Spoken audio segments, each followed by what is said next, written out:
నమస్తే, welcome to 3 TV.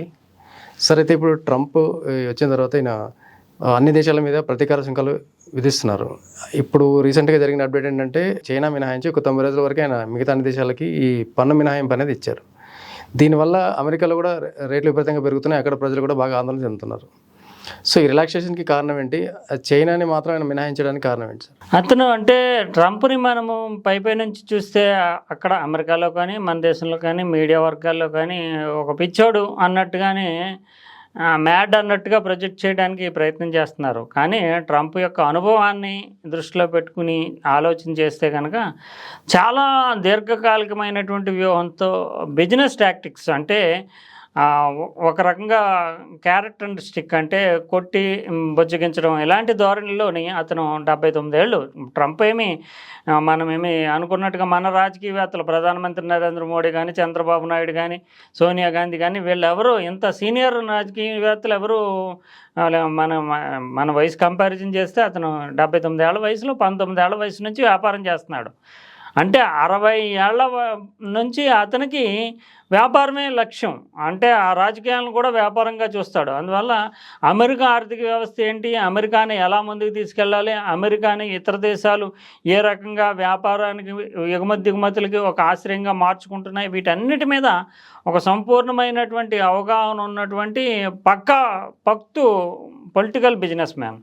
ఇతనికి ఇప్పుడు ఈ కేవలం అధికారంలోకి రావడం, అంతకుముందు 45వ అధ్యక్షుడిగా, ఇప్పుడు 47వ అధ్యక్షుడిగా, ఇప్పుడు 2 సార్లే కాదు, అతను 1987లోనే అతనికి ఈ ఆలోచనలు ఉన్నాయనేది అమెరికన్ ప్రపంచం చెప్తుంది. ఎందుకంటే 87లోనే అతను అమెరికా విదేశాంగ విధానం ఎలా ఉండాలి, అమెరికా యొక్క డెట్ అంటే రుణం తీర్చడానికి ఏవే పద్ధతులు అనుసరించాలంటూ పెద్ద అంటే న్యూయార్క్ టైమ్స్ వంటి పత్రికలో పెద్ద ప్రకటనలు ఇచ్చాడు. సొంత డబ్బులతోటి అమెరికా విదేశాంగ విధానం ఎలా ఉంటే బాగుంటుంది, ఈ రకమైనటువంటి విధానాల్ని అమెరికా వాణిజ్యపరంగా అనుసరిస్తే కనుక ఆర్థిక సంక్షోభం అప్పటి నుంచి ఉంది, 87 నుంచి ఆర్థిక సంక్షోభం నుంచి, రుణ సంక్షోభం నుంచి అమెరికా బయటపడుతుందంటూ 40 ఏళ్ల క్రితమే, అంటే 38 ఏళ్ల క్రితమే ఇతను ఒక విజన్ ఉంది.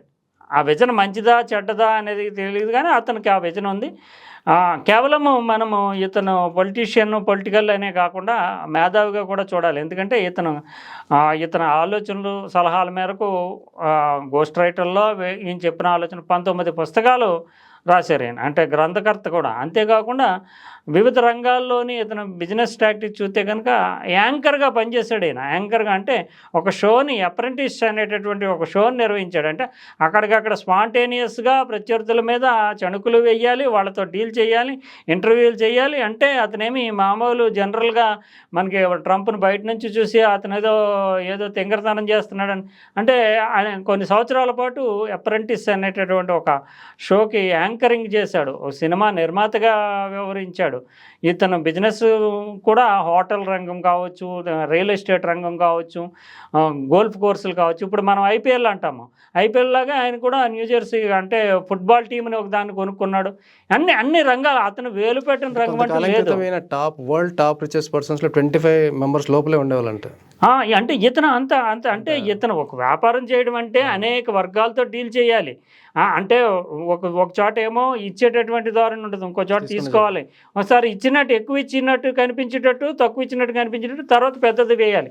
ఇతను డీల్ చేసే విధానం మాత్రము ఇప్పుడు మీరు చెప్తున్నట్టు చైనాని డీల్ చేసిన విధానం అంటే చైనాతోటి ఎందుకు అతనికి అంటే అమెరికా వ్యాపారంలో నిజానికి విదేశాంగ విధానం ఇటువంటి పెద్ద లక్ష్యాలు అన్నీ కాదు. చైనా మన డబ్బుల్లో మాట్లాడుకుంటే చాలా సంవత్సరాలుగా చైనాకి అమెరికా చాలా మద్దతుగా, అంటే రష్యా దృష్టిలో పెట్టుకుని చైనా కొన్ని దశాబ్దాలుగా చైనాకి మద్దతు ఇస్తుంది.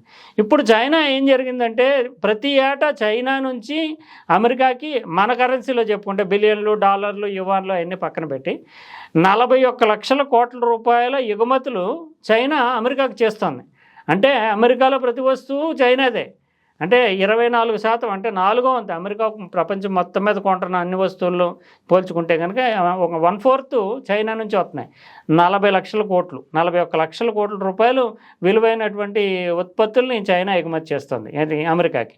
మరి అమెరికా చైనాకి ఏమి ఎగుమతి చేస్తుందంటే 12 లక్షల కోట్లు. అంటే 1/4. అంటే అమెరికా ఊర్లోనేమో చైనా వస్తువులన్నీ అమ్ముకుంటున్నారు, మన వస్తువులేమో అక్కడ 1/4 అమ్ముడవుతున్నాయి. ఈ లోటు మరి ఎవరు కట్టాలి?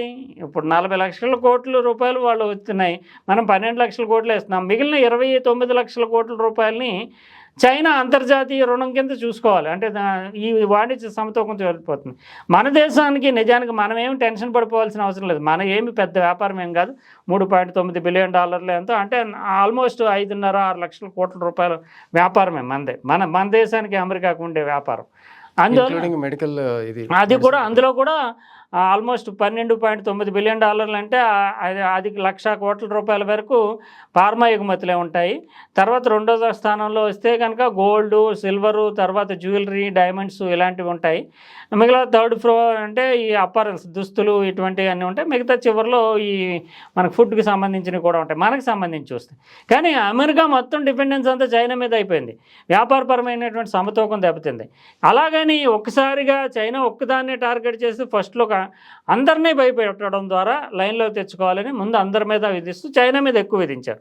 చైనా మీద ఎక్కువ విధించినప్పుడు ఎందుకు విధించాడంటే చైనా రియాక్ట్ అవుతుందని తెలిసే ట్రంప్ విధించాడు. చైనా రియాక్ట్ అయితే కనుక ఇంకా మరింత పెంచి మిగిలిన వాళ్ళకి వెసులుబాటు ఇవ్వడం ద్వారా చైనాను ఒంటరి చేయాలి అనేటటువంటి ప్రయత్నం. ఎందుకంటే చైనాతో మిగతా వాళ్ళంతా మాట్లాడుకుని సరే, ఇప్పుడు మిగిలిన వాళ్ళకి కూడా వెసులుబాటు ఎందుకు ఇవ్వాల్సి వచ్చింది? ఓన్లీ అతని టార్గెట్ చైనాయే. ఎందుకంటే మిగతా వాళ్ళకి బాండ్ మార్కెట్ ఏదో బాగా దెబ్బతినే అవకాశం. అంటే బాండ్ మార్కెట్ అనేది ఈక్విటీస్, బాండ్స్ ఇవన్నీ ఇప్పుడు మన బాండ్స్ అంటే మనం కొనుక్కున్నప్పుడు నికరమైనటువంటి వడ్డీ దాన్ని మాట్లాడుకుంటూ ఉంటారు, ఖచ్చితమైన వడ్డీ ఉంటుంది. ఈక్విటీల్లో షేర్లో పెట్టినప్పుడు దానికి ఏం గ్యారంటీ లేదు. అది ఒక్క కారణమే. కానీ ఇతని టార్గెట్ ఏంటంటే చైనా ఎదుగుతూ వస్తుంది.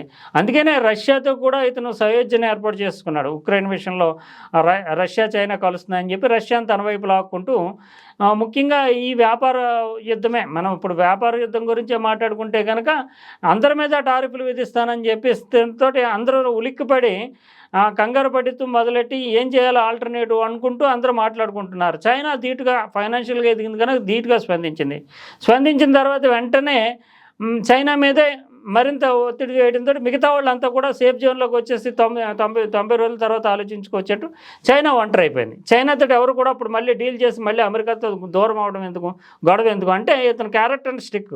ఇప్పుడు చైనాతో కూడా నిజానికి బేరం ఆడుకుంటాడు. అంటే చైనా ఒంటరి అయిపోయింది. ఇప్పుడు మిగతా దేశాలన్నీ కూడా అమెరికా ఏదో కొంచెం వెసులుబాటు ఇస్తుంది కదా అని చెప్పేసి పక్కకు వచ్చే ఈ 90 రోజుల్లోని నెగోషియేషన్స్కి అనుకూలమైనటువంటి వాతావరణాన్ని క్రియేట్ చేసుకున్నాడు. అతనికి మెయిన్ టార్గెట్ చైనాను ఒంటరి చేయడం కూడా ఈ డిప్లొమాటిక్ వ్యూహంలో భాగంగానే చూడాలి. అందువల్ల మనం ట్రంప్ని చాలా తక్కువగా ఏదో అది నిజానికి చిన్నపిల్లల ఆటలాగా టారిఫ్లు విధించడం కానీ, ఒకసారి 54 కానీ, అంటే విదేశాంగ విధానంలో పండిన రాజనీతిజ్ఞుడు కానీ రాజకీయవేత్త కానీ ఎవరూ చేయనటువంటి ఆ చిన్నపిల్లల ఆటలాగా మొదలెట్టినప్పుడు మనం దాని వెనకాల మాత్రం అతని వ్యూహము చాలా బలమైనటువంటి వ్యూహం. చైనా దిగిరాక తప్పని పరిస్థితి. అంటే మిగతా దేశాలందరినీ కూడా ఒక కాటను పెట్టి అంటే సార్ ఇప్పుడు చైనా దిగిరాని పరిస్థితి అంటే ఎలా బ్యాలెన్స్ చేస్తారు ఇప్పుడు వీళ్ళు? అంటే మెయిన్ ఏం లేదు, అంటే ఉత్పత్తుల మీద దిగుమతి సుంకాలకు సంబంధించి నిర్ణయాలు తీసుకోవడము, మా ఉత్పత్తులను కూడా మీరు కొనాలనడము, తర్వాత ఒకవేళ చైనా కంపెనీలే వచ్చినా అమెరికాలో కంపెనీలు పెట్టుకోవాలని చెప్పడము, ఇలా రకరకాల రూపంలో ఈ రెండు దేశాల మధ్య ఏటా 29 లక్షల కోట్ల రూపాయలలో తేడా వచ్చేస్తుంది. నిజానికి అమెరికా సంక్షోభంలో ఉంది. అంటే ట్రంప్ అనే కాదు, మిగతా వాళ్ళు ఎవరు చెప్పలేదు. ట్రంప్ ఏమో వ్యాపారవేత్త కనుక రోజువారీ బ్యారన్ల కింద చెప్పేస్తున్నాడు. కానీ ఇప్పుడు మన దేశం బడ్జెట్, ఇండియా బడ్జెట్ చూసుకుంటే 50 లక్షల కోట్ల రూపాయలు, ఇది భారతదేశ బడ్జెట్ సంవత్సరానికి. అమెరికా చూస్తే కనుక అమెరికా వాణిజ్య డెఫిసిటే సంవత్సరానికి 80 లక్షల కోట్లు. మన దేశం మొత్తం ఖర్చు పెట్టే బడ్జెట్ కంటే కూడా అమెరికా సంవత్సరానికి ఉండేటటువంటి వాణిజ్య లోటు 80 లక్షల కోట్ల రూపాయలు. అంటే ఎంత దారుణమైన పరిస్థితిలో ఉంది అమెరికా. ఇప్పుడు మన దేశం లెక్క టెక్నికల్గా చూస్తే మన దేశానికి 187 లక్షల కోట్ల రూపాయలు అప్పు ఉంది. కానీ అమెరికాకి ఎంత ఉందనుకుంటున్నారు? 3100 లక్షల కోట్ల రూపాయలు. అంటే మన దేశానికంటే కూడా 17 రెట్లు అప్పు ఎక్కువ ఉంది అమెరికాకి. కనిపించదు అయితే అమెరికా పెద్ద ఆర్థిక వ్యవస్థ కావడం వల్ల. కానీ చాలా తీవ్రమైన సంక్షోభంలో ఉంది అమెరికా. అందువల్ల దీన్ని అతను నిజానికి లాంగ్ ఇప్పుడు అతనుకున్న వయసు కానీ 4 ఏళ్ల ఈ కేవలం అమెరికా వ్యవస్థలో కూడా సంక్షేమ పథకాలు ఇవన్నిటి మీద చాలా ప్రజలు ఎక్కువ ఆధారపడుతూ ఉంటారు. అందువల్ల అక్కడ కూడా పీపుల్స్ పాలసీస్ ఎక్కువ ఉంటాయి, అంటే ప్రజల సంక్షేమ ఆకర్షణ పథకాలే ఎక్కువ ఉంటాయి, వాటి ద్వారానే అధికారంలోకి వస్తూ ఉంటారు.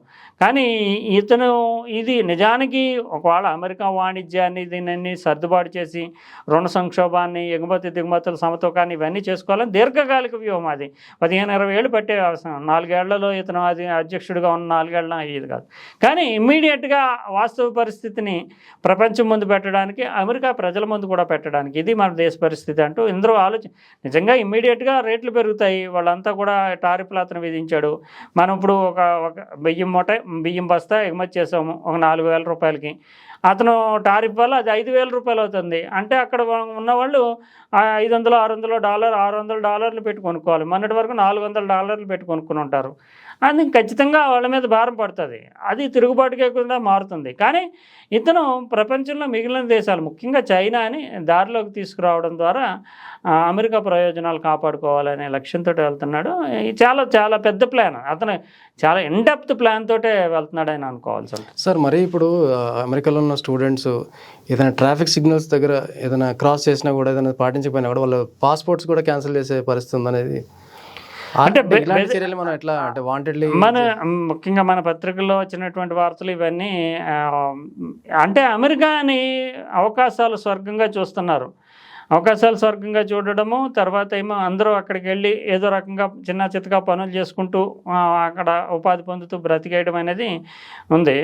ముఖ్యంగా మన తెలుగు వాళ్ళు కానీ మన భారతీయులు కానీ విద్యార్థులుగా వెళుతున్నటువంటి వాళ్ళు అక్కడ యూనివర్సిటీల్లో దాదాపు 3 లక్షల మంది ఉంటారు.